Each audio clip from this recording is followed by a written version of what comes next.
ਸਾਰਾ ਦਿਨ ਇਹੀ ਟ੍ਰੇਨਿੰਗ ਡਾਈਟ ਤੇ ਰੈਸਟ ਤੇ ਹੀ ਲੱਗਦੀ ਹੈ ਸਾਡੀ ਵੀ ਤੇ ਕੋਚ ਦੀ ਵੀ। ਤੁਸੀਂ ਆਉਣ ਵਾਲੀ ਜੇ ਪੀੜ੍ਹੀ ਦੀ ਕੋਈ ਪ੍ਰੇਰਨਾ ਸਰੋਤ ਬਣ ਸਕਦੇ ਆ ਨਾ, ਉਹਦੇ ਵਿੱਚ ਬਹੁਤ ਜ਼ਿਆਦਾ ਮਜ਼ਾ ਆਉਂਦਾ ਆ। ਤੇ 800 ਅਸੀਂ ਟਰਾਈ ਕੀਤੀ ਤੇ 800 ਸਟੇਟ ਦੇ ਉੱਤੇ ਭੱਜੇ ਤੇ ਪਹਿਲੀ ਵਾਰੀ ਸਟੇਟ ਤੇ 골ਡ ਆਇਆ। ਉਹ ਨੈਸ਼ਨਲ ਦੇ ਵਿੱਚ ਵੀ ਸਿੱਧਾ 골ਡ ਪ੍ਰਾਪਤ ਕੀਤਾ। ਟਰੈਕ ਨਹੀਂ ਸੀਗਾ, ਅਸੀਂ ਪੱਥਰ ਤੇ ਹੀ ਭੱਜਦੇ ਸੀ। ਉਦੋਂ 2019 ਚ ਉਹ ਇੰਜਰੀ ਆਈ ਸੀ। ਮੋਰਲ ਤਾਂ ਸਾਡਾ ਬਹੁਤ ਡਾਊਨ ਹੋ ਗਿਆ ਸੀ ਕਿਉਂਕਿ ਜਿੱਦਾਂ ਸਰ ਵੀ ਰੋਂਦੇ ਸੀ, ਮੈਂ ਵੀ ਰੋਂਦੀ ਸੀ। ਅਸੀਂ ਸਿਰਫ ਇੱਕ ਹੋਪ ਲੱਭਦੇ ਸੀ ਕਿ ਕੋਈ ਸਾਨੂੰ ਇੱਕ ਉਮੀਦ ਦੇ ਦੇ ਕਿ ਨਹੀਂ ਤੁਸੀਂ ਠੀਕ ਹੋ ਸਕਦੇ ਆ। ਗਰਾਊਂਡ 'ਚ ਸਾਰੇ ਟ੍ਰੇਨਿੰਗ ਕਰਦੇ ਸੀ, ਮੈਂ ਨਹੀਂ ਕਰ ਪਾਉਂਦੀ ਸੀ ਤੇ ਮੈਂ ਗਰਾਊਂਡ ਜਾਣਾ ਬੰਦ ਕਰਤਾ ਤੇ ਮੈਂ ਕਿਤੇ ਰੋਡ ਤੇ ਚਲ ਜਾਣਾ ਰੋਂਦੇ ਰੋਂਦੇ ਕਿ ਮੈਨੂੰ ਕੋਈ ਦੇਖ ਵੀ ਨਾ ਪਾਏ।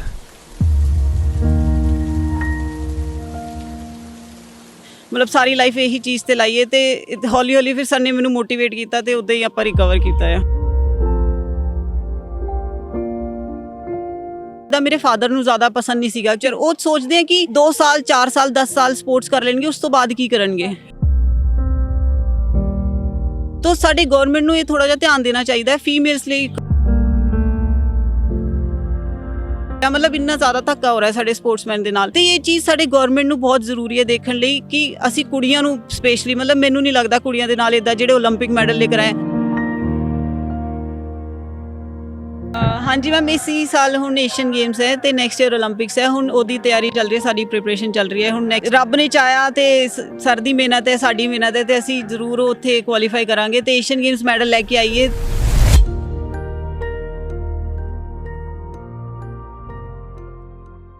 ਸਤਿ ਸ਼੍ਰੀ ਅਕਾਲ। ਵਨ ਇੰਡੀਆ ਪੰਜਾਬੀ ਦੇਖ ਰਹੇ ਤਮਾਮ ਦਰਸ਼ਕਾਂ ਦਾ ਮੈਂ ਅਮਨਦੀਪ ਸਵਾਗਤ ਕਰਦੀ ਹਾਂ। ਆਪਾਂ ਜੇਕਰ ਕਹਾਣੀਆਂ ਦੇਖੀਏ ਜਾਂ ਕਿਸੇ ਦੇ ਨਾਲ ਮੁਲਾਕਾਤ ਕਰੀਏ, ਹਰ ਕਹਾਣੀ ਇੰਨੀ ਮੋਟੀਵੇਸ਼ਨਲ ਹੈ ਕਿ ਤੁਹਾਨੂੰ ਉਮੀਦ ਜ਼ਰੂਰ ਮਿਲੇਗੀ।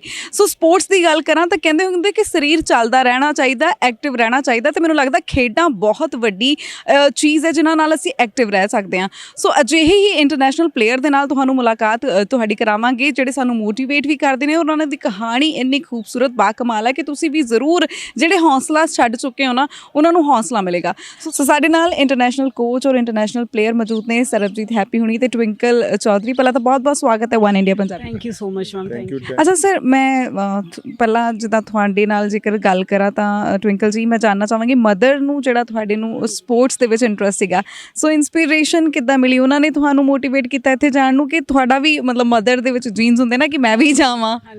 ਹਾਂਜੀ, ਮਦਰ ਨੂੰ ਵੀ ਇੰਟਰਸਟ ਸੀਗਾ ਤੇ ਜਦੋਂ ਮੈਂ ਸਪੋਰਟਸ 'ਚ ਗਈ ਮੈਨੂੰ ਮਾਹੌਲ ਵਧੀਆ ਲੱਗਾ ਤੇ ਜਿੱਦਾਂ ਆਪਾਂ ਇੱਦਾਂ ਹੀ ਨਿਆਣੇ ਖੇਡਦੇ ਹੁੰਦੇ ਆ ਤੇ ਮੇਰੇ ਕੋਚ ਸਕੂਲ 'ਚ ਕੋਚ ਸੀਗੇ, ਉਹਨਾਂ ਨੇ ਦੇਖਿਆ ਕਿ ਇਹ ਵਧੀਆ ਕਰ ਸਕਦੀ ਹੈ। ਉਸ ਟਾਈਮ ਇਹ ਵੀ ਹੁੰਦਾ ਸੀ ਕਿ ਸਕੂਲ ਟਾਈਮ 'ਤੇ ਕਿ ਅਸੀਂ ਜਿੱਦਾਂ ਅਸੈਂਬਲੀ ਹੁੰਦੀ ਹੈ ਤੇ ਉਹ ਫ੍ਰੀ ਪੀਰੀਅਡ ਮਿਲ ਜਾਂਦਾ ਹੈ ਕਿ ਅਸੀਂ ਉਹਨੇ ਟਾਈਮ 'ਚ ਅਸੈਂਬਲੀ ਨਹੀਂ ਕਰਨੀ ਪਊਗੀ। ਬਸ ਇੱਦਾਂ ਹੀ ਸ਼ੁਰੂ ਹੋਇਆ ਸੀ, ਫਿਰ ਹੌਲੀ ਹੌਲੀ ਇੰਟਰਸਟ ਜ਼ਿਆਦਾ ਹੋ ਗਿਆ ਤੇ ਪਹਿਲੇ CBSE ਲੈਵਲ 'ਤੇ ਮੈਡਲ ਆਇਆ ਕਲਸਟਰ 'ਚ, ਨੈਸ਼ਨਲ 'ਚ ਤੇ ਉਸ ਤੋਂ ਬਾਅਦ ਫਿਰ ਮੈਂ ਹੈਪੀ ਸਰ ਦੇ ਕੋਲ, ਮਤਲਬ ਜਦੋਂ ਮੈਂ ਸੋਚਿਆ ਕਿ ਮੈਂ ਹੁਣ ਵਧੀਆ ਲੈਵਲ 'ਤੇ ਸਪੋਰਟਸ ਕਰਨੀ ਹੈ, ਉਸ ਤੋਂ ਬਾਅਦ ਮੈਂ ਜਲੰਧਰ ਹੈਪੀ ਕੋਚ ਸਰ ਦੇ ਅੰਡਰ ਟ੍ਰੇਨਿੰਗ ਕਰ ਰਹੀ ਹਾਂ। ਸਰ ਮਤਲਬ ਇਹਨਾਂ ਨੇ ਤੁਹਾਨੂੰ ਲੱਭਿਆ ਕਿਵੇਂ? ਤੁਸੀਂ ਕਿਵੇਂ ਇਹਨਾਂ ਦੇ ਨਾਲ ਮੁਲਾਕਾਤ ਹੋਈ ਤੁਹਾਡੀ? ਨਹੀਂ, ਮੇਰੇ ਪਹਿਲੇ ਵੀ ਐਥਲੀਟਸ ਕਾਫੀ ਵਧੀਆ ਪਰਫਾਰਮੈਂਸ ਦਿੰਦੇ ਰਹੇ। ਮੇਰੇ 2 ਦਰਜਨ ਤੋਂ ਉੱਤੇ ਇੰਟਰਨੈਸ਼ਨਲ ਐਥਲੀਟ ਹੋ ਚੁੱਕੇ ਆ ਤੇ ਜਦੋਂ ਟਵਿੰਕਲ ਆਈ 100 ਮੀਟਰ ਦੀ ਰੇਸ ਕਰਦੀ ਸੀ। ਅੱਜ ਵੀ ਜਿਹੜਾ 100 ਮੀਟਰ ਦੇ ਭੱਜਣ ਲਈ ਬਲੌਗ ਚਾਹੀਦਾ ਹੁੰਦਾ ਨਾ ਜੀ, ਉਹ ਬਲੌਗ ਇਹਦਾ ਯਾਦ ਕਰਵਾਉਂਦੇ ਰਹਿੰਦੇ ਕਿ 100 ਦੀ ਆਈ, ਪਰ 100 ਦੇ ਵਿੱਚ ਵੀ ਇਹ ਨੈਸ਼ਨਲ ਖੇਡੀ ਹੈ, ਇੰਟਰ ਯੂਨੀਵਰਸਿਟੀ ਖੇਡੀ। ਫਿਰ ਇਹਨੂੰ ਮੈਂ ਗਾਈਡ ਕੀਤਾ ਕਿ ਤੇਰੇ ਵਿੱਚ 400 ਦਾ ਮੈਨੂੰ ਟੈਲੈਂਟ ਜ਼ਿਆਦਾ ਲੱਗਦਾ। ਉਸ ਤੋਂ ਬਾਅਦ 400 ਤੇ ਇਹਨੂੰ ਲਗਾਇਆ, 1 ਸਾਲ ਇਹਨੇ 400 ਕੀਤੀ, ਉਹਦੇ ਵਿੱਚ ਵਰਲਡ ਯੂਨੀਵਰਸਿਟੀ 'ਚ ਪਾਰਟੀਸਪੇਟ ਕੀਤਾ ਤੇ ਨੈਸ਼ਨਲ 'ਚੋਂ ਮੈਡਲ ਲਿਆ। ਤੇ ਉਸ ਤੋਂ ਬਾਅਦ ਮੈਨੂੰ ਹੋਰ ਲੱਗਾ ਕਿ ਇਹਦਾ ਇੰਡੋਰੈਂਸ ਲੈਵਲ ਵਧੀਆ। ਮੈਂ ਕਿਹਾ 800 ਟਰਾਈ ਕਰਦੇ ਹਾਂ ਅਗਲੀ ਵਾਰੀ। ਕੀ ਬਾਤ ਹੈ, ਮਤਲਬ ਤੁਸੀਂ ਪੂਰਾ ਮੋਟੀਵੇਟ ਕਰ ਦਿੱਤਾ। 100 ਤੋਂ 800 ਲਾਈਕ ਬੜੀ ਮੁਸ਼ਕਲ ਹੁੰਦੀ, ਤੁਸੀਂ ਕਿਸੇ 100 ਦੇ ਪਲੇਅਰ ਨੂੰ 400 ਵੀ ਕਹਿ ਕੇ ਦੇਖੋ ਨਾ ਤੇ ਉਹ ਇੱਕ ਵਾਰੀ ਘਬਰਾ ਜਾਊਗਾ ਕਿ ਮੈਂ ਪਹਿਲੇ 100 ਦਾ ਇੱਕ ਕਰਦਾ, 400 ਕਿੱਦਾਂ ਭਜਣੀ, ਕਿਉਂਕਿ 400 ਮੀਟਰ ਬਹੁਤ ਟਫ ਰੇਸ ਆ। ਤੇ ਉਸ ਤੋਂ ਬਾਅਦ 800 ਅਸੀਂ ਟਰਾਈ ਕੀਤੀ ਤੇ 800 ਸਟੇਟ ਦੇ ਉੱਤੇ ਭੱਜੇ ਤੇ ਪਹਿਲੀ ਵਾਰੀ ਸਟੇਟ ਤੇ 골ਡ ਆਇਆ। ਤੇ ਉਸ ਤੋਂ ਬਾਅਦ ਜਿਹੜੀ ਨੈਸ਼ਨਲ ਹੋਈ ਆ, ਉਹ ਨੈਸ਼ਨਲ ਦੇ ਵਿੱਚ ਵੀ ਸਿੱਧਾ 골ਡ ਪ੍ਰਾਪਤ ਕੀਤਾ। ਪਹਿਲੀ ਵਾਰੀ ਗਏ, ਕਿਸੇ ਨੂੰ ਪਤਾ ਵੀ ਨਹੀਂ ਸੀ ਕਿ 800 ਦੀ ਰਨਰ ਇੱਦਾਂ ਆਏਗੀ, ਹੈ ਨਾ। ਕ੍ਰਾਸ ਕੰਟਰੀਆਂ 5 ਕਿਲੋਮੀਟਰ ਤੱਕ ਵੀ ਭਜਾਈਏ। ਜਦੋਂ ਮੈਂ 400 ਕਰਦੀ ਸੀ, ਸਰ ਨੇ ਕਿਹਾ ਇੱਥੇ ਇੱਕ ਐਥਲੀਟ ਦੀ ਲੋੜ ਹੈ ਤੇ ਤੂੰ ਕ੍ਰਾਸ ਕੰਟਰੀ ਭਜ ਲੈ। ਜਿੱਥੇ ਰਿਲੇ ਹੋਈ 100 ਰਿਲੇ ਹੋਈ ਉਹ ਵੀ ਨਾਲ ਭਜਾਤੀ। ਤੇ ਤੁਸੀਂ ਕੁਐਸਚਨ ਪੁੱਛਿਆ ਸੀਗਾ ਨਾ ਕਿ ਸਰ ਨੇ ਕਿੱਦਾਂ, ਮਤਲਬ ਅਸੀਂ ਕਿੱਦਾਂ ਮਿਲੇ। ਸਰ ਨੇ ਨਹੀਂ, ਮੈਂ ਸਰ ਨੂੰ ਲੱਭਿਆ ਸੀ ਤੇ ਜਿੱਦਾਂ ਕੰਪੀਟੀਸ਼ਨ ਤੇ ਅਸੀਂ ਦੇਖਦੇ ਸੀ ਸਰ ਦੇ ਚੰਗੇ ਐਥਲੀਟ ਹੁੰਦੇ ਸੀ ਤੇ ਸਾਡੀ ਮਤਲਬ ਸਾਨੂੰ ਲੱਗਦਾ ਸੀ ਕਿ ਅਸੀਂ ਵੀ ਵਧੀਆ ਕੋਚ ਕੋ ਜਾਈਏ ਜੇ ਅੱਛੇ ਇੰਟਰਨੈਸ਼ਨਲ ਲੈਵਲ ਤੇ ਅਸੀਂ ਪਰਫਾਰਮ ਕਰਨਾ ਹੈ। ਤੇ ਫਿਰ ਸਰ ਦੇ ਬਾਰੇ ਪਤਾ ਕਰਕੇ ਮੈਂ ਇੱਥੇ ਜਲੰਧਰ ਆਈ ਸੀ। ਕੀ ਬਾਤ ਹੈ, ਮਤਲਬ ਇੱਕ ਮੁਲਾਕਾਤ ਨੇ ਤੁਹਾਨੂੰ ਕਿਤੇ ਨਾ ਕਿਤੇ ਸਰ ਹੁਣੀ ਪਹੁੰਚਾਤਾ। ਸੋ ਮੈਂ ਮੈਂ ਇੱਕ ਹੋਰ ਜ਼ਿਕਰ ਕਰਨਾ ਚਾਹਾਂਗੀ ਟਵਿੰਕਲ, ਤੁਹਾਨੂੰ ਇੱਕ ਸੱਟ ਲੱਗੀ ਸੀ ਹੈ ਨਾ, ਜਿਹਨੇ ਮਤਲਬ ਕਹਿ ਲਓ ਵੀ ਸਭ ਕੁਝ ਚੇਂਜ ਕਰਤਾ ਜਦੋਂ ਤੁਹਾਨੂੰ ਡਾਕਟਰ ਨੇ ਮਨਾ ਕਰਤਾ ਕਿ ਤੁਸੀਂ ਸਪੋਰਟਸ ਨਹੀਂ ਕਰ ਸਕਦੇ ਹੋ। ਮੈਨੂੰ ਲੱਗਦਾ ਇੱਥੇ ਇਹਦੇ ਵਿੱਚ ਤੁਹਾਡਾ ਵੀ ਬਹੁਤ ਵੱਡਾ ਹੱਥ ਹੈ ਕਿ ਤੁਸੀਂ ਉਹਨਾਂ ਨੂੰ ਮੋਟੀਵੇਟ ਕੀਤਾ, ਪਰ ਇੱਕਦਮ ਮੋਰਲ ਡਾਊਨ ਹੋਣਾ, ਉਸ ਤੋਂ ਬਾਅਦ ਕਿਵੇਂ ਕਰੇਜ ਕੀਤਾ ਕਿ ਉੱਠਣਾ ਆ? ਹਾਂਜੀ, ਮੋਰਲ ਤਾਂ ਸਾਡਾ ਬਹੁਤ ਡਾਊਨ ਹੋ ਗਿਆ ਸੀ, ਕਿਉਂਕਿ ਜਿੱਦਾਂ ਇੱਕ ਵਾਰੀ ਸਰ ਦਾ ਵੀ ਹੋ ਗਿਆ ਸੀ, ਕਿਉਂਕਿ ਅਸੀਂ ਜਦੋਂ ਬੰਬੇ ਤੋਂ ਵਾਪਸ ਆ ਰਹੇ ਸੀ ਤੇ ਅਸੀਂ 에ਅਰਪੋਰਟ ਤੇ ਨਾ ਸਰ ਮੇਰੇ ਨਾਲ ਕੋਈ ਗੱਲ ਕਰ ਪਾ ਰਹੇ ਸੀ, ਨਾ ਮੈਂ ਸਰ, ਮਤਲਬ ਸਾਨੂੰ ਸਮਝ ਨਹੀਂ ਲੱਗ ਰਿਹਾ ਸੀ ਕਿ ਅਸੀਂ ਇੱਕ ਦੂਜੇ ਨੂੰ ਫੇਸ ਕਿੱਦਾਂ ਕਰੀਏ, ਕਿ ਅਸੀਂ ਹੁਣ ਅੱਗੇ ਕਰਨਾ ਕੀ ਹੈ। ਸਰ ਵੀ ਰੋਂਦੇ ਸੀ, ਮੈਂ ਵੀ ਰੋਂਦੀ ਸੀ, ਬਟ ਅਸੀਂ ਜਦੋਂ ਮਤਲਬ ਦਿੱਲੀ 에ਅਰਪੋਰਟ ਤੇ ਮਤਲਬ ਅਸੀਂ ਲੈਂਡ ਕੀਤਾ, ਸਭ ਤੋਂ ਪਹਿਲਾਂ ਅਸੀਂ ਆਪਣੇ ਜਲੰਧਰ ਵਾਪਸ ਨਹੀਂ ਆਏ, ਅਸੀਂ ਉੱਧਰੋਂ ਹੀ ਚੰਡੀਗੜ੍ਹ ਇੱਕ ਡਾਕਟਰ ਕੋਲ ਗਏ। ਅਸੀਂ ਸਿਰਫ ਇੱਕ ਹੋਪ ਲੱਭਦੇ ਸੀ ਕਿ ਕੋਈ ਸਾਨੂੰ ਇੱਕ ਉਮੀਦ ਦੇ ਦੇ ਕਿ ਨਹੀਂ ਤੁਸੀਂ ਠੀਕ ਹੋ ਸਕਦੇ ਆ। ਮਤਲਬ ਅਸੀਂ ਇੱਥੇ ਨਹੀਂ ਆਏ, ਅਸੀਂ ਕੰਟੈਕਟ ਕੀਤਾ ਇੱਕ ਪਟਿਆਲੇ BSF ਦੇ ਡਾਕਟਰ ਹੈ, ਅਸੀਂ ਉਹਨਾਂ ਨੂੰ ਫੋਨ ਕੀਤਾ, ਅਸੀਂ ਜਲੰਧਰ ਵਾਪਸ ਨਹੀਂ ਆਏ, ਦਿੱਲੀ ਤੋਂ ਸਿੱਧਾ ਚੰਡੀਗੜ੍ਹ ਗਏ। ਫਿਰ ਉਹਨਾਂ ਨੇ ਸਾਨੂੰ ਗਾਈਡ ਕੀਤਾ ਕਿ ਤੁਸੀਂ ਘਬਰਾਓ ਨਾ, ਅਸੀਂ ਮਤਲਬ ਤੁਸੀਂ ਠੀਕ ਹੋ ਸਕਦੇ, ਕੋਈ ਨਹੀਂ, ਆਪਾਂ ਇੱਥੇ ਕੰਮ ਕਰਦੇ ਹਾਂ। ਫਿਰ ਇੱਦਾਂ ਹੀ ਅਸੀਂ ਮੋਟੀਵੇਟ ਹੁੰਦੇ ਰਹੇ। ਫਿਰ ਸਰ ਨੇ ਬਹੁਤ ਹਿੰਮਤ ਕੀਤੀ। ਮੈਂ ਤਾਂ ਕਾਫੀ ਟਾਈਮ ਤੱਕ ਡਾਊਨ ਸੀਗੀ, ਜਿੱਦਾਂ ਮਤਲਬ ਗਰਾਊਂਡ 'ਚ ਸਾਰੇ ਟ੍ਰੇਨਿੰਗ ਕਰਦੇ ਸੀ, ਮੈਂ ਨਹੀਂ ਕਰ ਪਾਉਂਦੀ ਸੀ, ਅਤੇ ਮੈਂ ਗਰਾਊਂਡ ਜਾਣਾ ਬੰਦ ਕਰਤਾ। ਜਿੱਦਾਂ ਸਰ ਨੇ ਮੈਨੂੰ ਕਿਹਾ ਸਾਈਕਲਿੰਗ ਕਰ, ਤੇ ਮੈਂ ਕਿਤੇ ਰੋਡ ਤੇ ਚੱਲ ਜਾਣਾ ਰੋਂਦੇ ਰੋਂਦੇ, ਕਿਉਂਕਿ ਮੈਨੂੰ ਕੋਈ ਦੇਖ ਵੀ ਨਾ ਪਾਏ, ਕਿਉਂਕਿ ਉਹ ਚੀਜ਼ ਨਹੀਂ ਬਹਿ ਕੇ ਨਹੀਂ ਦੇਖੀ ਜਾਂਦੀ ਕਿ ਮਤਲਬ ਮੈਂ ਟ੍ਰੇਨਿੰਗ ਨਹੀਂ ਕਰ ਪਾ ਰਹੀ। ਮਤਲਬ ਸਾਰੀ ਲਾਈਫ ਇਹੀ ਚੀਜ਼ ਤੇ ਲਾਈਏ, ਤੇ ਹੌਲੀ ਹੌਲੀ ਫਿਰ ਸਰ ਨੇ ਮੈਨੂੰ ਮੋਟੀਵੇਟ ਕੀਤਾ, ਤੇ ਉੱਦਾਂ ਹੀ ਆਪਾਂ ਰਿਕਵਰ ਕੀਤਾ ਆ। ਉਹੀ ਨਾ ਸਰ, ਮਤਲਬ ਜਦੋਂ ਇਹਨਾਂ ਦਾ ਮੋਰਲ ਡਾਊਨ ਹੋਇਆ, ਜਦੋਂ ਬੱਚੇ ਦਾ ਮੋਰਲ ਡਾਊਨ ਹੋਵੇ, ਜਿਨ੍ਹਾਂ ਨੇ ਇੱਥੇ ਤੱਕ ਪਹੁੰਚਾਇਆ ਹੋਵੇ, ਹਰ ਹਿੰਮਤ ਦੇ ਵਿੱਚ ਉਹਨਾਂ ਦੇ ਹੌਸਲੇ ਨਾਲ ਖੜਾ ਹੋਵੇ, ਸੋ ਤੁਸੀਂ, ਇਹਨਾਂ ਦਾ ਤਾਂ ਮੋਰਲ ਡਾਊਨ ਸੀ, ਪਰ ਮੈਨੂੰ ਲੱਗਦਾ ਕਿ ਤੁਹਾਡਾ ਉੱਥੇ ਹੌਸਲਾ ਕਰਨਾ ਬਹੁਤ ਜ਼ਿਆਦਾ ਜ਼ਰੂਰੀ ਸੀ। ਤੁਸੀਂ ਕਿਹਾ ਉਮੀਦ, ਐਵੇਂ ਨਹੀਂ ਕਿਹਾ ਜਾਂਦਾ ਕਿ ਉਮੀਦ ਤੇ ਦੁਨੀਆ ਕਾਇਮ ਹੈ, ਫਿਰ ਕਿੱਥੇ ਕਿੱਥੇ ਉਮੀਦ ਦੀ ਆਸ ਮਿਲੀ? ਉਮੀਦ ਦੀ, ਮੈਂ ਨਾ ਪਹਿਲੇ ਇੱਕ ਮੂਵੀ ਬਣਾਈ ਸੀ ਜਨੂਨ ਇੱਕ ਸੋਚ, ਮੋਟੀਵੇਸ਼ਨਲ ਮੂਵੀ। ਉਹਦੇ ਵਿੱਚ ਮੈਂ ਇੱਕ ਗਾਣਾ ਲਿਖਿਆ ਸੀ ਕਿ ਹੁੰਦੇ ਐਥਲੀਟ ਦੀਵਾਨੇ ਹਾਰੀ ਬਾਜੀ ਜਿੱਤਣ ਦੇ, ਕਰਕੇ ਫਿਰ ਮਿਹਨਤ ਯਾਰੋ ਮੈਦਾਨਾਂ ਵਿੱਚ ਨਿੱਤਰਦੇ, ਤੇ ਮਾਲਕ ਨੂੰ ਕਰਨ ਸਲਾਮਾਂ ਹਰ ਵਾਰੀ ਜਿੱਤਣ ਦੇ। ਤੇ ਉਹਦੇ ਵਿੱਚ ਮੈਂ ਇੱਕ ਪੈਰਾ ਲਿਖਿਆ, ਕਈ ਵਾਰੀ ਡਿੱਗੇ ਵੀ ਨੇ ਤੇ ਡਿੱਗ ਕੇ ਫਿਰ ਉੱਠੇ ਵੀ, ਤੇ ਜਦ ਤੱਕ ਨਾ ਫਿੱਟ ਹੋ ਗਏ ਰਾਤਾਂ ਨੂੰ ਸੁੱਤੇ ਨਹੀਂ, ਜਿੱਤ ਦਾ ਫਿਰ ਜਸ਼ਨ ਮਨਾਉਂਦੇ, ਨੱਚਦੇ ਫਿਰ ਚੀਕਾਂ, ਤੇ ਹੁੰਦੇ ਐਥਲੀਟ ਦੀਵਾਨੇ ਹਾਰੀ ਬਾਜੀ ਜਿੱਤਣ ਦੇ। ਤੇ ਉਹ ਸ਼ਾਇਦ ਉਹਨੇ ਵੀ ਮੋਟੀਵੇਟ ਕੀਤਾ ਗਾਣੇ ਨੇ। ਤੇ ਜਦੋਂ ਬਾਅਦ ਚੋਂ ਇਹ ਗਾਣਾ, ਪਹਿਲੇ ਵੀ ਸੁਣਦੇ ਸੀ ਗਾਣਾ, ਪਰ ਜਦੋਂ ਉਸ ਤੋਂ ਬਾਅਦ ਸੁਣਦੇ ਸੀ ਤੇ ਉਹਦਾ ਮਤਲਬ ਹੀ ਚੇਂਜ ਹੋ ਜਾਂਦਾ। ਤੇ ਬਾਕੀ ਮੈਂ ਸਰਦਾਰ ਸ਼ਹੀਦ ਭਗਤ ਸਿੰਘ ਜੀ ਤੋਂ ਬਹੁਤ ਇੰਸਪਾਇਰ ਹਾਂ, ਤੇ ਮੇਰੇ ਬੱਚੇ ਵੀ ਜਿੰਨੇ ਵੀ ਰਹਿੰਦੇ ਆ, ਕਰਤਾਰ ਸਿੰਘ ਸਰਾਭਾ ਜੀ, ਚੰਦਰ ਸ਼ੇਖਰ ਆਜ਼ਾਦ, ਅਸੀਂ ਮਤਲਬ ਜਦੋਂ ਉਹਨਾਂ ਦੀ ਜੀਵਨੀ ਦੇਖਦੇ ਹਾਂ ਤੇ ਮੈਨੂੰ ਲੱਗਦਾ ਕਿ ਅਸੀਂ ਤਾਂ ਹਜੇ ਕੁਝ ਵੀ ਨਹੀਂ ਕੀਤਾ। ਜੇ ਉਹਨਾਂ ਨੇ ਇੰਨੀ ਸਟਰਗਲ ਕੀਤੀ ਆ, ਉਹਨਾਂ ਨੇ ਇਸ ਚੀਜ਼ ਤੋਂ ਉੱਠੇ ਆ। ਤੇ ਸੁਰਜੀਤ ਪਾਤਰ ਜੀ ਦੀ ਕਵਿਤਾ ਸੀ ਨਾ ਕਿ ਯਾਰ ਮੇਰੇ ਜੋ ਇਸ ਵਾਸਤੇ ਮਰ ਗਏ, ਕਿ ਮੈਂ ਉਹਨਾਂ ਦੇ ਦੁੱਖ ਦਾ ਬਣਾਵਾਂਗਾ ਗੀਤ, ਜੇ ਮੈਂ ਚੁੱਪ ਹੀ ਰਿਹਾ, ਜੇ ਮੈਂ ਕੁਝ ਨਾ ਕਿਹਾ, ਬਣ ਕੇ ਰੂਹਾਂ ਸਦਾ ਭਟਕਦੇ ਰਹਿਣਗੇ। ਤੇ ਉਹ ਸਾਨੂੰ ਉਹ ਵੀ ਲੱਗਦਾ ਕਿ ਜੇ ਉਹਨਾਂ ਨੇ ਕਿਤੇ ਹਾਰ ਨਹੀਂ ਮੰਨੀ ਐਂਡ ਤੱਕ, ਤੇ ਸਾਨੂੰ ਵੀ ਉਹਨਾਂ ਨੇ ਤਾਂ ਰੱਸੇ ਚੁੰਮ ਲਏ। ਤੇ ਸਾਡੇ ਲਈ ਤਾਂ ਇੱਕ ਛੋਟੀ ਜਿਹੀ ਪ੍ਰੋਬਲਮ ਆ। ਤੇ ਹੋਰ ਬੜੇ ਬੰਦਿਆਂ ਦੀਆਂ ਸਟੋਰੀ ਸੀ, ਮਤਲਬ ਮੋਟੀਵੇਸ਼ਨਲ ਸਟੋਰੀਆਂ ਦੇਖੀਆਂ, ਉਹਦੇ ਨਾਲ ਦੇਖਿਆ ਕਿ ਕਈ ਇੱਦਾਂ ਦੀਆਂ ਸਟੋਰੀ ਸੀ ਜਿਹਦੇ ਵਿੱਚ ਕਿ ਇਹਨਾਂ ਤੋਂ ਵੀ ਜ਼ਿਆਦਾ ਪ੍ਰੋਬਲਮ ਸੀ, ਪਰ ਉਹਨਾਂ ਨੇ ਵਿੱਚ ਬਾਅਦ 'ਚ ਮੈਡਲ ਜਿੱਤੇ। ਤੇ ਬਸ ਕੋਸ਼ਿਸ਼ ਲੱਗੇ ਰਹੇ। ਬਾਕੀ ਪਰਮਾਤਮਾ ਨੇ ਬਹੁਤ ਮਿਹਰ ਕੀਤੀ ਆ। ਤੇ ਆਪਣਾ ਸਾਈਂ ਜੀ ਨਕੋਦਰ, ਅਸੀਂ ਉੱਥੇ ਵੀ ਉਹਨਾਂ ਵੱਲੋਂ ਵੀ ਸਾਰੇ ਦੀ ਕਾਫੀ ਹੈਲਪ ਹੋਈ ਆ। ਗੁਰਦਾਸ ਮਾਨ ਜੀ ਨੇ ਵੀ ਸਪੈਸ਼ਲੀ ਤੌਰ 'ਤੇ, ਉਹ ਜਦੋਂ ਤੁਹਾਨੂੰ ਹੈਲਪ ਮਿਲਣ ਲੱਗ ਪੈਂਦੀ ਆ, ਜਾਂ ਫਿਰ ਗੁਰਦੁਆਰਾ ਸਾਹਿਬ ਜਾਣਾ, ਉੱਥੇ ਮੱਥਾ ਟੇਕਣਾ ਹਰ ਥਾਂ 'ਤੇ, ਮੈਨੂੰ ਲੱਗਦਾ ਇਹ ਗੁਰੂ ਪੀਰਾਂ ਦੀ ਧਰਤੀ ਹੈ। ਜੇ ਤੁਸੀਂ ਪ੍ਰੇਰਨਾ ਲੈਣਾ ਚਾਹੋ ਤਾਂ ਪ੍ਰੇਰਨਾ ਜਗ੍ਹਾ ਜਗ੍ਹਾ 'ਤੇ, ਆਪਣੇ ਘਰ ਮੰਦਰ ਹਰ ਚੀਜ਼ ਦੇ ਵਿੱਚ ਆ। ਬਸ ਇੱਦਾਂ ਹੀ ਪ੍ਰੇਰਨਾ ਲੈ ਕੇ ਚੱਲਦੇ ਰਹੇ, ਤੇ ਫਿਰ ਦੁਬਾਰਾ ਬੈਕ ਆ। ਇੱਕ ਇਹ ਵੀ ਗੱਲ ਆ ਕਿ ਜਿਹੜੀ ਬਿਲਕੁਲ ਆਸਾਨ ਸਟੋਰੀ ਬਣ ਜਾਵੇ ਨਾ, ਕਈ ਵਾਰੀ ਉਹਦਾ ਵੀ ਮਜ਼ਾ ਨਹੀਂ ਆਉਂਦਾ, ਹੈ ਨਾ। ਅਤੇ ਉਸ ਤੋਂ ਬਾਅਦ ਜਦੋਂ ਉੱਠਣਾ, ਤੇ ਤੁਸੀਂ ਇਕੱਲਾ ਇਹ ਨਹੀਂ ਕਿ ਆਪਣੇ ਲਈ ਪ੍ਰੇਰਨਾ, ਤੁਸੀਂ ਆਉਣ ਵਾਲੀ ਜੇ ਪੀੜ੍ਹੀ ਦੀ ਕੋਈ ਪ੍ਰੇਰਨਾ ਸਰੋਤ ਬਣ ਸਕਦੇ ਆ ਨਾ, ਤੇ ਉਹਦੇ ਵਿੱਚ ਬਹੁਤ ਜ਼ਿਆਦਾ ਮਜ਼ਾ ਆਉਂਦਾ ਆ। ਉਸ ਵੇਲੇ ਤਾਂ ਔਖਾ ਲੱਗਦਾ ਆ ਉਹ ਪੀਰੀਅਡ, ਪਰ ਉਸ ਤੋਂ ਬਾਅਦ ਉਹ ਲਾਈਫ ਦੇ ਵਿੱਚ ਦੱਸਣ ਲਈ ਤੁਹਾਡੇ ਕੋਲ ਬਹੁਤ ਕੁਝ ਚੀਜ਼ਾਂ ਹੋ ਜਾਂਦੀਆਂ। ਸੋ ਮੈਂ ਟਵਿੰਕਲ ਜਾਣਨਾ ਚਾਹੁੰਦੀ ਕਿ ਇੱਦਾਂ ਦੀ ਕਿਵੇਂ ਸੱਟ ਲੱਗ ਗਈ ਕਿ ਤੁਹਾਨੂੰ ਡਾਕਟਰਾਂ ਨੇ ਹੀ ਜਵਾਬ ਦਿੱਤਾ ਕਿ ਤੁਸੀਂ ਸਪੋਰਟਸ ਨਹੀਂ ਖੇਡ ਸਕਦੇ? ਮੈਮ, ਜਦੋਂ ਇੱਥੇ ਇਸ ਤੋਂ ਪਹਿਲਾਂ ਸਪੋਰਟਸ ਕਾਲਜ 'ਚ ਟਰੈਕ ਸੀਗਾ ਨਾ, ਉਹ ਟਰੈਕ ਕਾਫੀ ਪੁਰਾਣਾ ਹੋ ਗਿਆ ਸੀ। ਉਹਦੀ ਮਤਲਬ ਲਾਈਫ 8-10 ਸਾਲ ਦੀ ਹੁੰਦੀ, ਉਹਨੂੰ ਮੈਨੂੰ ਲੱਗਦਾ 25 'ਚ ਬਣਿਆ ਸੀ। ਤੇ ਹੁਣ ਇਹ ਲਾਸਟ ਈਅਰ ਬਣਾਇਆ, ਮਤਲਬ ਉਹਨੂੰ ਇੰਨੇ ਸਾਲ ਹੋ ਗਏ ਸੀ। ਹਾਂਜੀ, ਤੇ ਮਤਲਬ ਉਹਨੂੰ ਲਾਈਫ ਹੁੰਦੀ ਹੈ 8 to 10 years, 8 ਤੋਂ 10 ਸਾਲ ਹੁੰਦੀ ਹੈ, ਤੇ ਉਹਨੂੰ 12 years ਤੱਕ ਤੁਸੀਂ ਲੈ ਲਓ ਜਾਂ 14 years ਤੱਕ। ਬਟ 2019 ਚ ਉਹ ਇੰਜਰੀ ਆਈ ਸੀ, ਮਤਲਬ 9 ਸਾਲ ਹੋਰ ਅੱਗੇ ਉਹਨੂੰ ਕਰਕੇ ਨਾ, ਤੇ ਉਹ ਟਰੈਕ ਨਹੀਂ ਸੀਗਾ, ਅਸੀਂ ਪੱਥਰ ਤੇ ਹੀ ਭੱਜਦੇ ਸੀ ਉਦੋਂ ਇੰਨਾ। ਹਾਂਜੀ, ਉੱਪਰ ਲੇਅਰ ਨਹੀਂ ਸੀਗੀ ਕੋਈ ਵੀ, ਤੇ ਉਹਦੇ ਕਰਕੇ ਕਾਫੀ ਸਪੋਰਟਸਮੈਨਾਂ ਨੂੰ ਇੰਜਰੀ ਆਈ ਹੈ। ਕੁਝ ਰਿਕਵਰ ਕਰ ਪਾਏ ਹੈ, ਕੁਝ ਕਈਆਂ ਦਾ ਨਹੀਂ ਉਨੀ ਹਿੰਮਤ ਹੋਈ। ਅਸੀਂ ਲੱਕੀ ਸੀਗੇ ਕਿ ਸਾਨੂੰ ਇੰਨੀ ਸਾਰੀ, ਮੈਂ ਮੰਨਦੀ ਹਾਂ ਕਿ ਮੇਰੇ ਤੇ ਬਹੁਤ ਮਤਲਬ ਰੱਬ ਦੀ ਬਹੁਤ ਮਿਹਰ ਰਹੀ ਹੈ ਕਿ ਕਈ ਲੋਕੀ ਸਾਡੇ ਨਾਲ ਜੁੜੇ, ਫਿਰ ਉਹਨਾਂ ਦੀ ਉਮੀਦਾਂ ਕਰਕੇ ਅਸੀਂ ਮੋਟੀਵੇਟ ਹੁੰਦੇ ਰਹੇ। ਘਰ 'ਚ ਜਿੱਦਾਂ ਮੈਂ ਸਰ ਦੇ ਨਾਲ, ਫੈਮਿਲੀ ਦੇ ਨਾਲ ਮੇਰਾ ਬੜਾ ਹੈ, ਉਹਨਾਂ ਦਾ ਸਰ ਦਾ ਮੁੰਡਾ ਆ, ਉਹ ਇੰਨੀ ਹੈਲਪ ਕਰਦਾ ਸੀ ਕਿ ਜੋ ਵੀ ਚੀਜ਼ ਤੁਹਾਨੂੰ ਚਾਹੀਦੀ ਹੈ, ਜਿੱਦਾਂ ਕਿਸੇ ਨੇ ਕਹਿਤਾ ਅੱਕ ਦੇ ਫੁੱਲ ਲਾਓ, ਉਹ ਵਧੀਆ ਹੁੰਦੇ ਰਿਕਵਰੀ ਲਈ, ਤੇ ਅਸੀਂ ਅੱਕ ਦੇ ਫੁੱਲ ਇੱਥੋਂ ਲੱਭ ਕੇ ਲੈ ਕੇ ਜਾਣੇ, ਉਹਨਾਂ ਨੇ ਬੋਇਲ ਕਰਨੇ, ਕਦੀ ਕਹਿਣਾ ਜੋ ਜਿੱਦਾਂ ਦੱਸਦਾ ਸੀ, ਕੋਈ ਕਹਿੰਦਾ ਸੀ ਹਲਦੀ ਲਾਓ, ਇਹ ਲਾਓ, ਤੇ ਸਾਰੀ ਦੇਸੀ ਚੀਜ਼ਾਂ ਵੀ, ਤੇ ਡਾਕਟਰ ਕੋ ਵੀ ਜਾਣਾ ਹੈ, ਹਰ ਚੀਜ਼ 'ਚ ਨਾ ਸਾਰਿਆਂ ਦੀ ਬਹੁਤ ਸਪੋਰਟ ਰਹੀ ਹੈ। ਮਤਲਬ ਠੀਕ ਹੋਣ ਦੇ ਲਈ ਉਹ ਸਭ ਕੁਝ ਕੀਤਾ ਜੋ ਸਾਨੂੰ ਵਾਜਬ ਲੱਗਾ। ਸਾਨੂੰ ਬਸ ਇਹ ਸੀਗਾ ਕਿ ਟਰੈਕ ਤੇ ਦੁਬਾਰਾ ਦੌੜਨਾ। ਬਿਲਕੁਲ ਹਰ ਕਿਸੇ ਦੀ, ਜਿੰਨੇ ਵੀ ਲੋਕੀ ਮੇਰੇ ਨਾਲ ਜੁੜੇ ਸੀ ਨਾ, ਮੈਂ ਇਹ ਨਹੀਂ ਕਹਿ ਸਕਦੀ ਮੇਰੇ ਇਕੱਲੇ ਦੀ ਮਿਹਨਤ ਹੈ ਜਾਂ ਮੇਰੇ ਕੋਚ ਦੀ ਮਿਹਨਤ ਹੈ। ਜਿਹੜਾ ਸਿੰਗਲ ਪਰਸਨ, ਜਿੱਦਾਂ ਸਰ ਦੇ ਵਾਈਫ ਨੇ ਮੈਂ ਸਾਨੂੰ ਰੋਟੀਆਂ, ਡਾਈਟ ਦੇਣੀ ਜਾਂ ਕੁਝ ਵੀ ਦੇਣਾ, ਉਹਨਾਂ ਨੇ ਬਹੁਤ ਮੋਟੀਵੇਟ ਕੀਤਾ ਕਿ ਕੁਝ ਨਹੀਂ ਹੁੰਦਾ ਟਵਿੰਕਲ, ਇਹ ਚੀਜ਼ ਰਿਕਵਰ ਹੋ ਜੂਗੀ ਲਾਈਫ 'ਚ ਅਪ ਡਾਊਨ। ਕਿਉਂਕਿ ਮੇਰੀ ਮੈਂਟਲ ਸਟੇਜ ਉਹ ਨਹੀਂ ਸੀਗੀ ਕਿ ਮੈਂ ਕੁਝ ਵੀ ਪੋਜ਼ਿਟਿਵ ਦੇਖ ਸਕਾਂ, ਕਿਉਂਕਿ ਮੇਰੇ ਨਾਲ ਉਹ ਬੀਤ ਰਹੀ ਸੀ।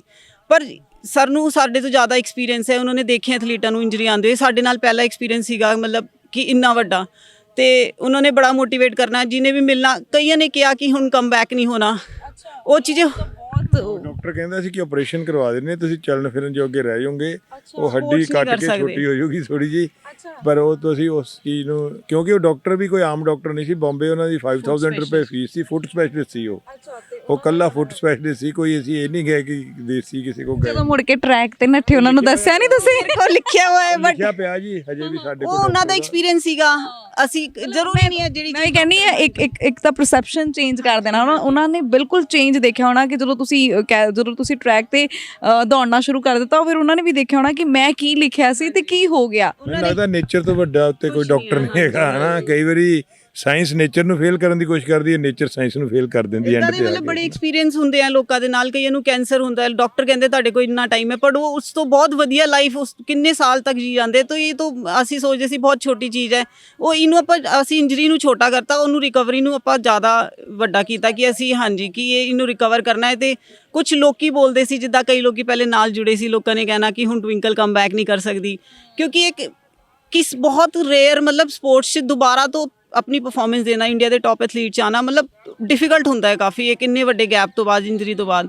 ਤੇ ਕਈਆਂ ਦੇ ਆਪਣਾ ਐਕਸਪੀਰੀਅੰਸ ਸੀਗਾ, ਕਿਸੇ ਨੇ ਕਿਹਾ ਨਹੀਂ ਹੋ ਪਾਊਗਾ, ਉਹ ਗੱਲਾਂ ਸੁਣ ਕੇ ਹੋਰ ਜ਼ਿਆਦਾ ਮੋਟੀਵੇਟ ਹੁੰਦੇ ਸੀ ਕਿ ਨਹੀਂ ਹੁਣ ਤਾਂ ਜ਼ਰੂਰ ਕਰਨਾ ਹੈ, ਕਰਕੇ ਦਿਖਾਉਣਾ। ਕਿਉਂਕਿ ਲੱਤਾਂ ਖਿੱਚਣ ਵਾਲੇ ਜਦੋਂ ਆ ਜਾਣ ਨਾ ਜ਼ਿਆਦਾ, ਤੇ ਉਸ ਤੋਂ ਬਾਅਦ ਫਿਰ ਬੰਦਾ ਕਹਿੰਦਾ ਹੁਣ ਮੈਂ ਕਰਕੇ ਦਿਖਾਉਣਾ। ਟ੍ਰੀਟਮੈਂਟ ਕਰਾਉਣ ਵੀ ਇਹ ਇੱਥੋਂ ਦਿੱਲੀ ਜਾਂਦੀ ਸੀ, ਜਿੱਦਾਂ ਸਵੇਰ ਦੀ ਸ਼ਤਾਬਦੀ 'ਚ ਬਹਿਣਾ, ਉੱਥੇ 15-20 ਮਿੰਟ ਦਾ ਟ੍ਰੀਟਮੈਂਟ ਹੁੰਦਾ ਸੀ ਦਿੱਲੀ, ਤੇ ਵਾਪਸ ਸ਼ਾਮ ਦੀ ਸ਼ਤਾਬਦੀ 'ਚ ਫੇਰ ਆਉਣਾ।